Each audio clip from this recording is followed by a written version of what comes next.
Hello, dear viewers. Today, we're going to talk about the life and career of Yagmur Yuksel, who has already become a prominent figure on Turkish television. However, beyond her successful acting work, there are a few recent events in her life that we should discuss today. Yagmur Yuksel is known for keeping the details of her personal life private. She avoids ambiguous situations and scandals, preferring to stay in the background of her professional work.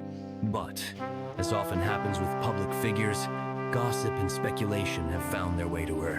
One such topic that attracted attention was the on-screen couple Dilan and Baran from the series Bloodflowers. Fans began to speculate about a possible romantic relationship between the actors off-screen.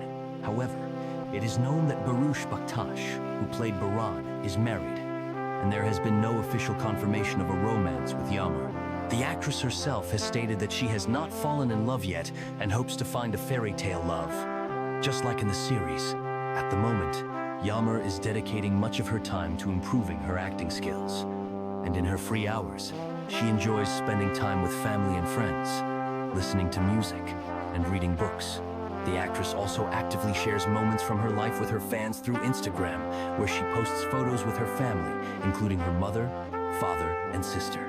These photos show how important her family's support and love are to her. Unfortunately, recently, Yagmur faced a wave of hate and offensive comments directed at her. However, she decided not to stay silent and filed a complaint with the authorities, expressing her intention to protect her reputation in court. The actress's lawyers stated that several profiles spreading offensive remarks have already been blocked. Following this, Baktas also published a statement, saying that he would also protect his rights against those who publish indecent content about him. Thank you for joining us.